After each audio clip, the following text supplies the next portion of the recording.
नमस्कार, JCERT के DG school में आप सभी का स्वागत है। प्यारे बच्चों, पिछले 3 वीडियो में हम लोगों ने भारत की जलवायु, यहाँ की वनस्पति और वन्य प्राणियों के बारे में पढ़े। हम लोग भारत के साथ साथ हमारे राज्य झारखंड का भी जानकारी इसमें प्राप्त किए। अब इसी अध्याय का अभ्यास में कुछ अध्याय से संबंधित प्रश्न दिए गए हैं। अगर हम लोगों ने अध्याय को समझ लिया है तो इन प्रश्नों का उत्तर हम आसानी से दे सकते हैं। तो बच्चों, मैं इन प्रश्नों का उत्तर यहाँ बता दे रहा हूँ, लेकिन इनको आप अपने शब्दों में लिखिएगा और अपने विषय शिक्षक को दिखलाइएगा।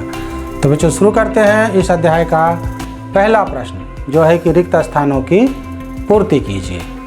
पहला प्रश्न है, ग्रीष्म ऋतु में दिन के समय शुष्क तथा गर्म पवनें चलती है, हवा चलता है, जिन्हें कहते हैं। इन हवाओं को क्या कहते हैं?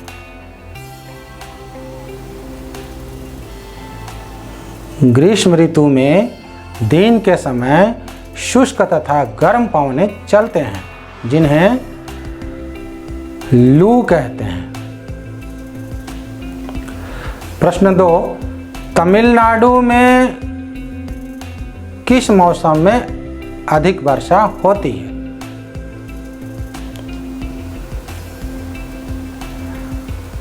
तमिलनाडु में शरद ऋतु के मौसम में अधिक मात्रा में वर्षा होती है। प्रश्न 3 है, झारखंड के कौन सा राष्ट्रीय उद्यान ऐसा है जिसमें बाघों का निवास है? मतलब झारखंड के राष्ट्रीय उद्यान का नाम आपको लिखना है जहां बाघों का निवास है। तो बच्चों, झारखंड में एकमात्र राष्ट्रीय उद्यान है बेतला राष्ट्रीय उद्यान। तो झारखंड के बेतला राष्ट्रीय उद्यान बाघों का निवास है।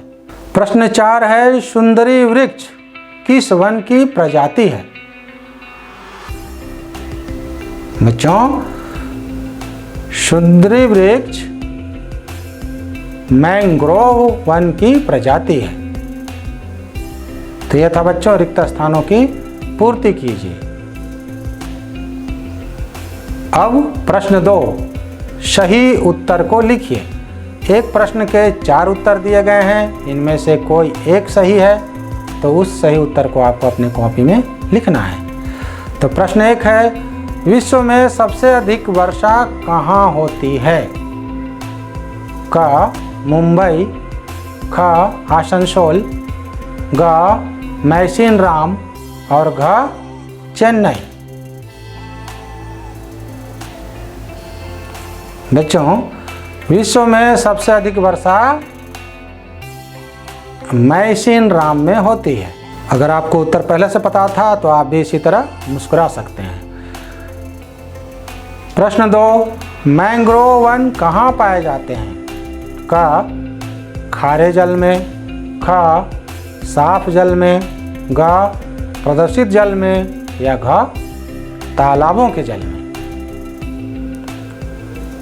मैंग्रोव वन खारे जल में पाए जाते हैं। अब है प्रश्न 3, महोगनी एवं रोजवुड वृक्ष पाए जाते हैं, इन चारों में कहाँ पाए जाते हैं?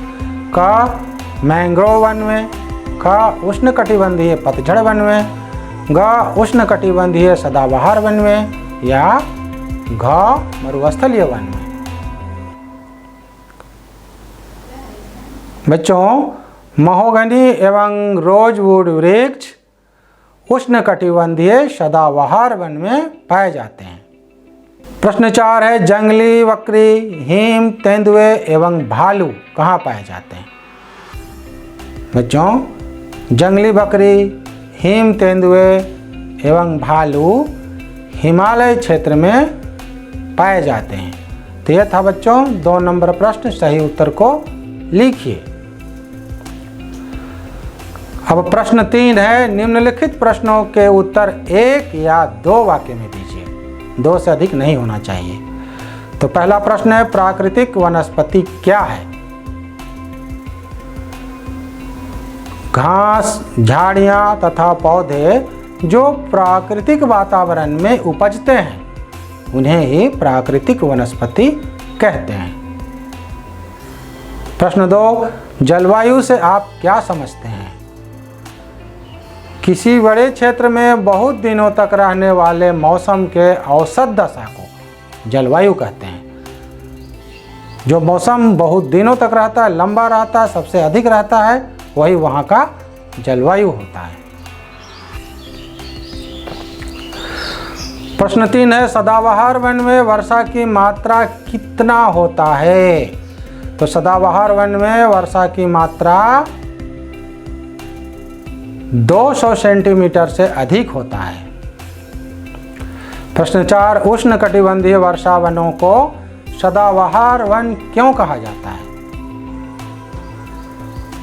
उष्णकटिबंधीय वर्षा वनों के वृक्ष अलग अलग समय में पत्ते गिराते हैं। साल भर में धीरे धीरे इनका पत्ता गिरता रहता है, एक साथ पत्ता नहीं गिरता है, तो इससे ये सदा हरा भरा दिखने के कारण इसे सदाबहार वन कहा जाता है। प्रश्न 4 है, लघु उत्तरीय प्रश्न। इसका उत्तर 20 से 25 शब्द या 4 पंक्ति में दिया जाना है। आपको नाम लिखना है, जो प्रश्न पूछ रहा है उसका नाम, जैसे भारत में पाए जाने वाले वनों के नाम। तो भारत में 5 प्रकार के वन हैं। पहला, उष्णकटिबंधीय सदाबहार वन। दूसरा, उष्णकटिबंधीय पतझड़ वन। तीसरा, मरुस्थलीय वन। चौथा, पर्वतीय वन। और पांचवा, मैंग्रोव वन। तो ये भारत में पाए जाने वाले वनों के नाम हैं। प्रश्न 2 है, झारखंड में पाए जाने वाले विभिन्न प्रकार की वनस्पतियां। तो शाल, शीशम, महुआ, सेमल, कुसुम, पलाश, सागवान, खैर, गम्हार, आसन, करंज और जामुन यहाँ की प्रमुख वनस्पतियाँ हैं। प्रश्न 3 है, झारखंड के 4 वन्य जीव अभयारण्य का नाम लिखिए। तो बच्चों, झारखंड का 4 वन्य जीव अभयारण्य है। पहला, दलमा अभयारण्य। दूसरा, हजारीबाग वन्य जीव अभयारण्य। तीसरा, पलामू अभयारण्य। और चौथा, महुआ टांड़ भेड़िया अभयारण्य। तो ये था बच्चों 4 अभयारण्य जो कि झारखंड में स्थित है। प्रश्न 5 है, अंतर बताएं। ग्रीष्म ऋतु और शीत ऋतु में क्या अंतर है? ग्रीष्म ऋतु में सूर्य के किरणें सीधी पड़ती है, इसलिए तापमान अर्थात गर्मी बहुत बढ़ी हुई रहती है। जबकि शरद ऋतु में सूर्य की किरणें तिरछी पड़ती है, इसलिए तापमान कम हो जाता है, अर्थात सर्दी बहुत बढ़ी हुई रहती है। दूसरा अंतर आपको बतलाना है, उष्णकटिबंधीय सदाबहार वन और उष्णकटिबंधीय पतझड़ वन में क्या अंतर है? उष्णकटिबंधीय सदाबहार वन इतने घने होते हैं कि सूर्य की प्रकाश जमीन तक नहीं पहुंच पाता है, जबकि उष्णकटिबंधीय पतझड़ वन कम घने होते हैं। दूसरा अंतर है, उष्णकटिबंधीय सदाबहार वन के वृक्ष वर्ष के अलग अलग समय में अपनी पत्तियां गिराते रहते हैं, जबकि उष्णकटिबंधीय पतझड़ वन के वृक्ष ग्रीष्म ऋतु में अपनी पत्तियां गिराते हैं। तो यह है उष्णकटिबंधीय सदाबहार वन और उष्णकटिबंधीय पतझड़ वन में अंतर।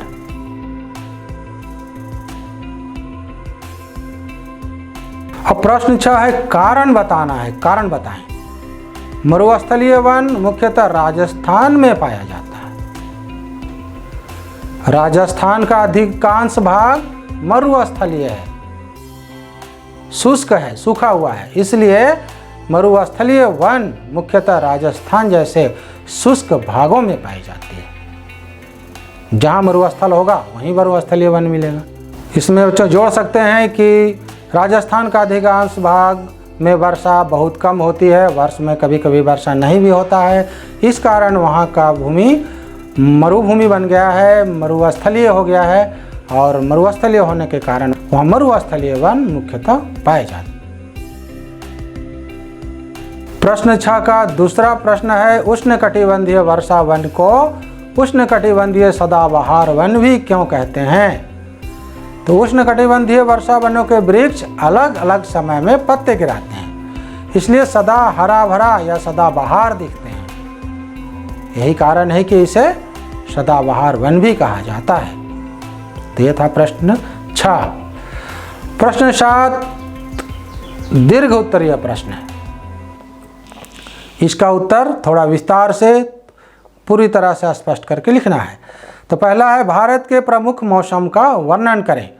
भारत में आप जितने भी प्रकार के मौसम के बारे में पढ़े, उन मौसमों के बारे में आपको लिखना है। दूसरा है, वन एवं वन्य जीवों के संरक्षण पर निबंध लिखें।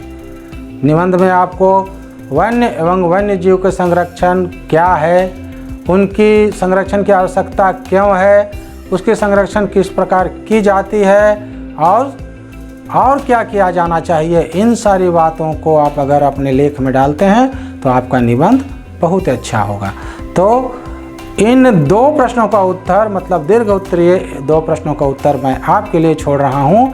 आप सारे विषय को अगर समझ गए हैं, अध्याय को समझ गए हैं, तो आप स्वयं इनका उत्तर लिख सकते हैं। आपको लिखने में मज़ा भी आएगा।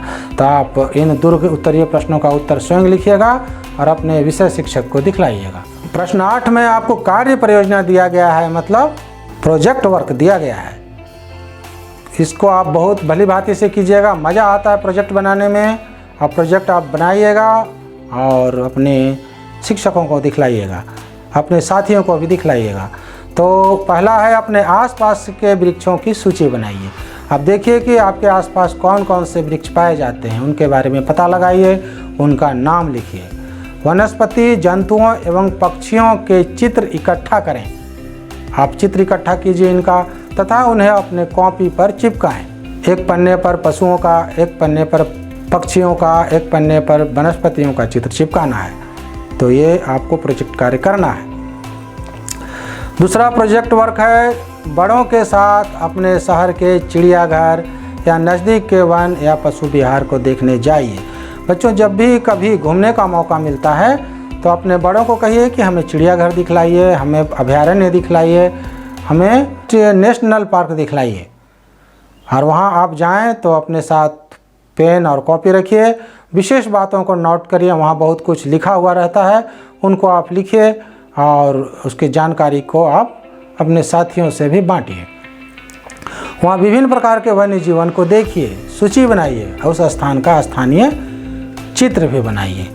तो बच्चों, ये प्रोजेक्ट कार्य 1 है, उसको तो आप तत्काल कर सकते हैं, और 2 जैसे ही आपको अवसर मिलेगा आप उसको पूरा कीजिएगा।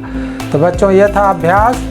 इनको मैं साधारण शब्दों के साथ आपके सामने प्रस्तुत कर दिया है। आप इससे भी बेहतर सटीक उत्तर लिखिएगा और लिखने का अभ्यास जारी रखिएगा।